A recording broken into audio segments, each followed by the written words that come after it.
Assalamualaikum warahmatullahi wabarakatuh Ustazah. Dalam video ini ya, kita lanjutkan presentasi yang pekan kemarin.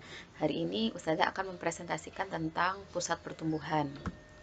Ini masih bagian dari bab wilayah dan pewilayahan ya. Jadi pusat pertumbuhan itu adalah suatu kawasan yang perkembangannya sangat pesat sehingga dapat dijadikan pusat pembangunan wilayah yang dapat mempengaruhi daerah sekitarnya. Itu definisi dari pusat pertumbuhan. Kemudian faktor apa sih yang mempengaruhi suatu daerah bisa disebut sebagai pusat pertumbuhan? Yang pertama adalah karena sumber daya alamnya yang baik, yang bagus, melimpah.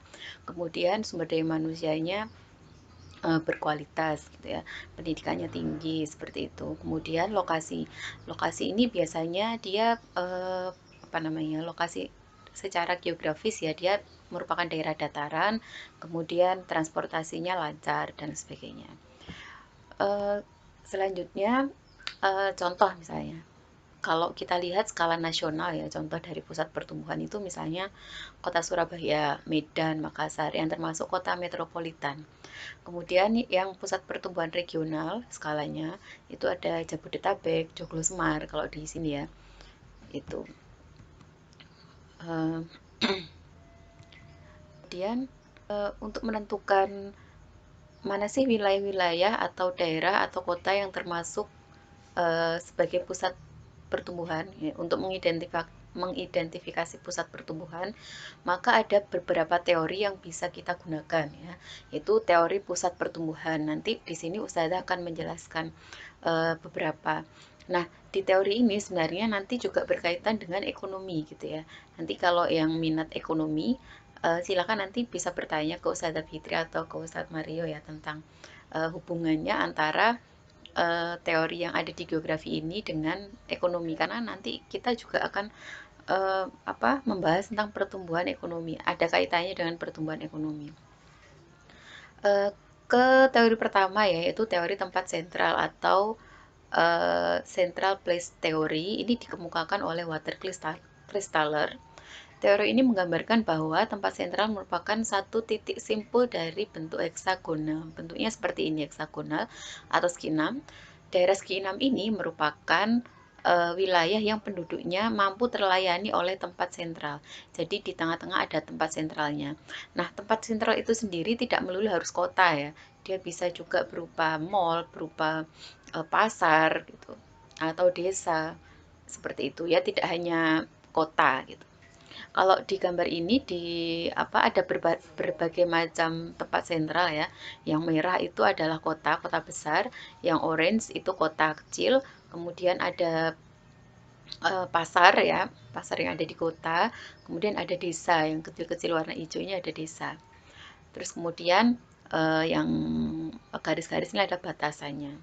Nah, tempat sentral dan daerah yang dipengaruhinya itu pada dasarnya dapat dibedakan menjadi 3 macam, yaitu hierarki 3 atau K3, hierarki 4 atau K4, dan hierarki 7 atau K7.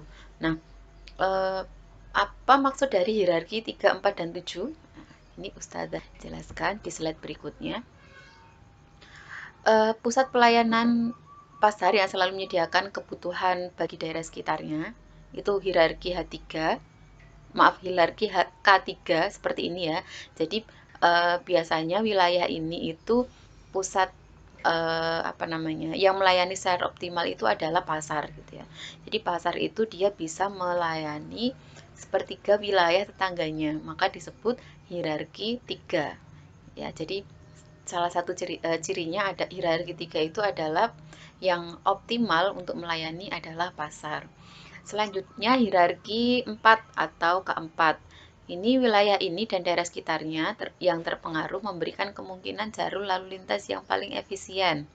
Tempat sentral ini disebut pula situasi lalu lintas yang optimum. Jadi kalau di keempat ini dia memiliki layanan transportasi yang optimum.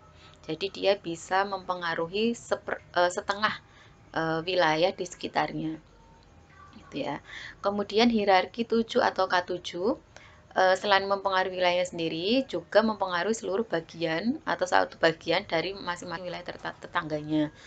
wilayah ini disebut juga situasi administratif yang optimum. Jadi yang K7 ini dia cirinya adalah wilayah administratif yang optimum, sehingga dia bisa mempengaruhi seluruh wilayahnya sendiri maupun seluruh wilayah tetangganya. Namanya K7. Jadi sudah jelas ya, kalau K3 ini yang optimum adalah pasarnya, yang keempat yang optimum adalah layanan transportasinya atau lalu lintas, yang K7 yang optimum adalah layanan administrasinya. Kemudian selanjutnya teori loss atau teori keseimbangan spasial. Teori loss ini diungkapkan oleh August Loss ya namanya. Dia mengungkapkan bahwa kemampuan sebuah produksi untuk menjaring konsumen sebanyak-banyaknya. Maksudnya semakin jauh dari pasar, maka konsumen enggan membeli karena mahalnya biaya transportasi menuju tempat penjualan yang jauh. Sehingga produsen harus memilih lokasi industri yang mempunyai tempat yang cukup dekat dengan konsumen agar dapat memperoleh keuntungan yang maksimal. Dalam teorinya, Loss lebih menyarankan agar lokasi industri terletak di pasar atau mendekati pasar. Ini mempunyai tujuan untuk menemukan pola lokasi industri sehingga dapat ditemukan keseimbangan spasial antar lokasi. Teori Loss ini bertujuan untuk menemukan pola lokasi industri sehingga ditemukan keseimbangan spasial antar lokal. Jadi kalau tadi teorinya water crystal tadi dia bentuknya heksagonal. Nah, Loss ini bentuknya eh, apa namanya? Roda yang bergerigi. Nah, ini adalah pusat apa ya? Dia pusat kota gitu. Sedangkan yang ini kumpulan dari pasar-pasar gitu. Ini banyak tempat banyak apa? Tempat sentral yang kecil-kecil itu bergabung di sini gitu. Karena tadi kan pokoknya kalau teori loss itu sebaiknya produsen itu mendekat ke pasar. Jadi pasarnya itu banyak dan kemudian dia sampai apa punya jaringan gitu, pasar pasar yang kecil-kecil tadi punya jaringan sehingga membentuk seperti ini. Itu yang teori loss. Kemudian selanjutnya, teori kutub pertumbuhan ini dikemukakan oleh Perox ya. Inti dari teori ini menyatakan bahwa pertumbuhan ekonomi di tiap daerah tidak terjadi di sembarang tempat, melainkan di lokasi tertentu yang disebut kutub pertumbuhan. Untuk mencapai tingkat pendapatan tinggi harus dibangun beberapa tempat pusat kegiatan ekonomi yang disebut dengan growth pole. Ya, ini contoh dari growth pole. Di growth pole ini fasilitas semua ada gitu ya. Jadi mulai dari ekonomi, pusatnya ekonomi, transportasi lancar, keadaan geografisnya rata, bisa dijangkau, bisa terakses. Nah, nanti lama-lama growth pole ini akan mempengaruhi wilayah di sekitarnya untuk menjadi growth pole yang baru, seperti ini. Nah, ini contohnya misalnya Kota Makassar, gitu ya. Selanjutnya, konsep perkembangan kawasan agropolitan. Kalau agropolitan ini nanti kita kaitannya dengan interaksi desa kota gitu ya. Jadi agropolitan yang dikenalkan oleh Friedman ini lebih ke mengusahakan desa untuk lebih terbuka dalam pembangunan sehingga diharapkan terjadi beberapa kota di pedesaan. Jadi mengembangkan desa. Desa itu kan punya apa namanya? Potensi ya. Nah, potensi ini dikembangkan. Terus kemudian desanya ini menjadi semakin terbuka.